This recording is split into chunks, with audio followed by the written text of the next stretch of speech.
are singing, skies are blue. The world's awake, it's time for you.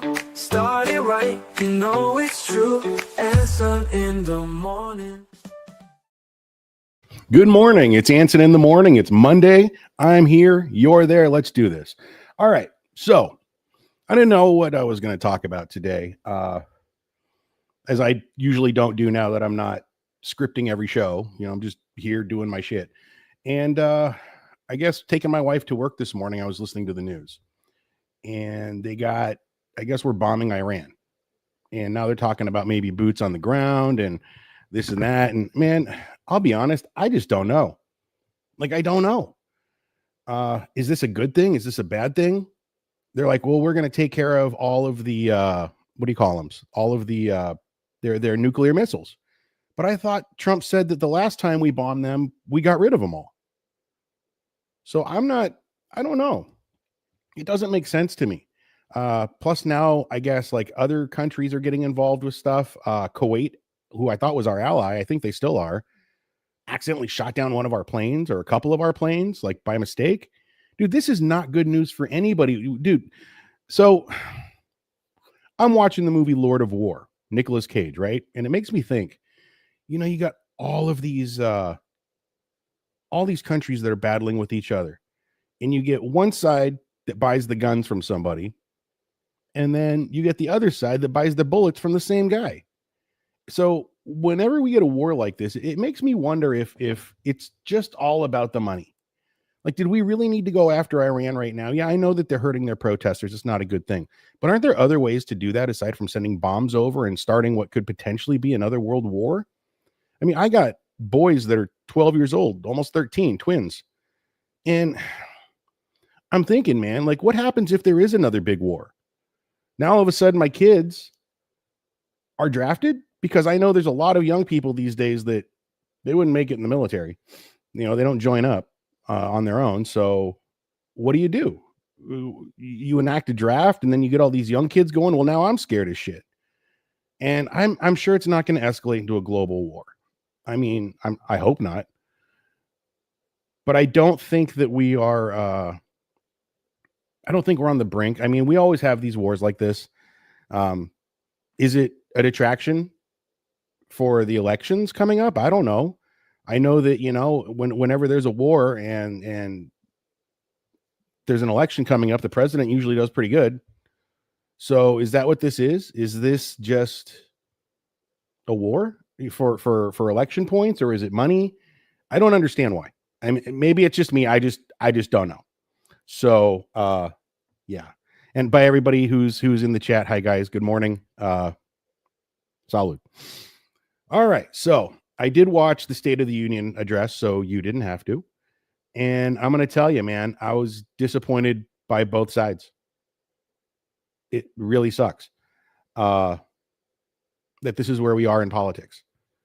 Like I remember watching Bill Clinton's State of the Union address one year, and both sides, Republicans and Democrats, stood together because this is our government. But now I was watching the State of the Union on Tuesday, and nobody's standing for nobody. The Republicans stand when the president says something good. The Democrats don't, you know, and it's almost like the Democrats were forced to stand because Trump brought up some general or something. Like, well, we better stand up for this, but we really don't want to. People are boycotting the State of the Union. You got Democratic Senator Al Green with a sign. You know, he gets thrown out. This is not the place to protest. You know, and I'm a Democrat, and I was ashamed by the way the Democrats acted during the State of the Union. This is a chance for both sides to be in the same goddamn room with Supreme Court justices, with generals, with heroes that are getting Congressional Medals of Honor and Purple Hearts and all these cool things. And you got to disrespect the president. I don't care if you like the president or not. He's still the fucking president. Show some goddamn respect. And I think that's the problem, is that so many kids these days aren't taught fucking respect. They're just not. Look, you don't have to like the guy, but, you know, maybe for appearances and to show a unifying country, maybe when the president says something, you stand and clap. You don't have to like it, but you're showing the people that we can work together on both sides. You know, that's something Clinton was really good at, was talking to both sides. And I'll tell you the truth. I think Hillary should have been elected.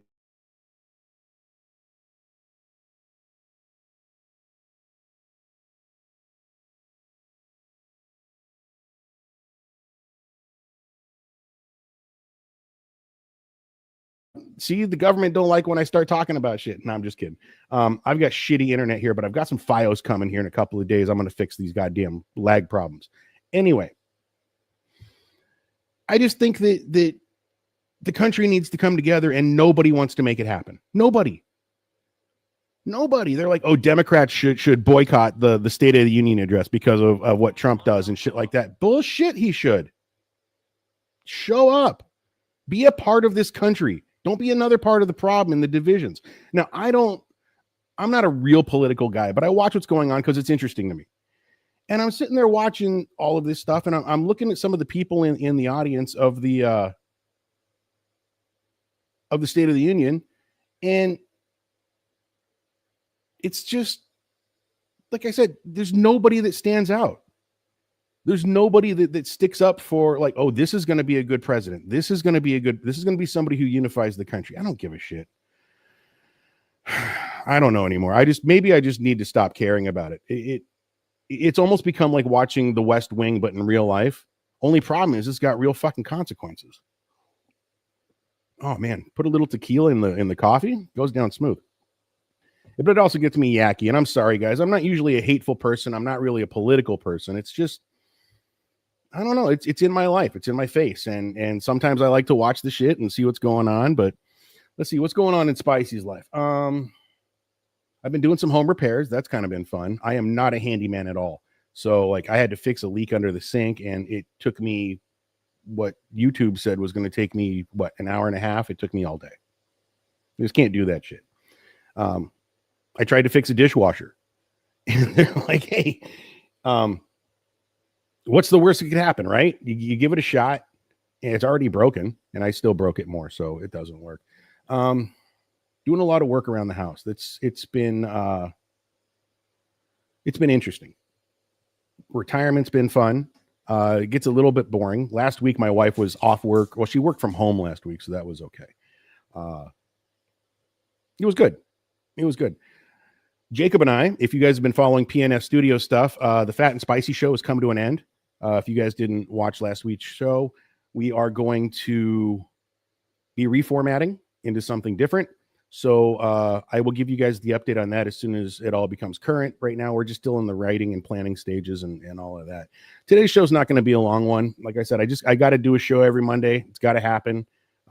New Year's resolution. It's the one thing that I've kept up with. The only reason I didn't do a couple other shows is because I was really sick.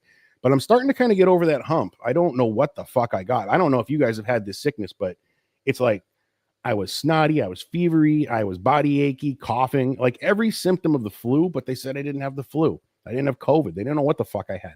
My kids bring this home. I've still got the goddamn cough, and I'm using this fucking Afrin nose spray, which I swear to God, I'm getting fucking addicted to. Like, if I don't have it, my nose gets stuffy. I get pissy. I can't breathe. That's my thing. I've got a big honker. Like, my nose is huge. So if I can't breathe, I get pissed. And especially at night when I'm trying to sleep. So I'm going to try to get over all this. Just giving you guys the update. I watched that State of the Union. I'm really disappointed in both sides of the political spectrum. It really kind of sucks. I don't see any political outliers or rising stars that have any chance of getting elected that will bring any kind of unity. It looks like everybody who's got a voice is loud. They want to scream. They want to shout it from the rafters. You know, I hate this. I hate that. You are a piece of shit. Dude, that's not the way to run a country. You're doing it. It's like the social media thing that we talked about last week. It's like it's drifting into politics. It's like these guys are doing it for the views. They're doing it to get their film reel on CNN or on Fox or on TikTok. Like, that's all they care about anymore. It's about fundraising. How much money can I make from the clicks I get from me screaming at somebody in Congress? How does that get anything done? How does anybody think that's okay? I know that if half of the shit on both sides were to happen when I was a kid, like in my 15, 20, 25-year-olds ages, dude, that president would have been out. Look how they pursued Clinton over a blowjob in the fucking Oval Office. No, poor guy. I'm just kidding. That was a shitty thing to do, Bill. But you know what I'm saying. Now we got, people getting rich off of nothing. They're a president or they're a senator. These fucking senators are learning what court cases are coming in front of them, what they have to rule on, what bills they have to pass. And then they're trading on this. And if they're not doing it, then they're rat holing it through another person who's buying it for them in somebody else's name. It's what they do. This isn't fair. It's jockeying the system. I have a Series, or had a Series 7. I was a stockbroker at one time. I did it mostly so I could trade my own shit and know what I was doing. But I went and I studied and I took the test and I worked in a brokerage firm for a little while. And you learn that this is not uncommon. This is how it's like. And it's okay. Well, it's not okay. Let's just chill. Let's just, maybe we just need to calm down a little bit. Everybody needs to take a breath, take a step back, and realize that maybe it's not all that bad. Maybe the United States isn't burning to the ground. Maybe we don't need to be out there hating each other over what we believe in, because I fucking don't. I don't care if you're a Republican, a Democrat, whatever the fuck you are. Dude, you're welcome at my table. Let's have a good, meaningful conversation. We're not going to raise our voices. You guys know me. I don't get heated that quick. And it hurts. It hurts to see that that's where we're at. Anyway, my time is up, I guess. I don't want to keep rambling today. Next week, we'll bring you some more updates on the new PNS stuff. I know that it's tedious, but I got to do it. Where's it at here? You go to our other YouTube channel, or our YouTube channel at the PNS Studio. Guys, like, follow, subscribe, do the thing. I appreciate it. Until next time, I'll see you next week.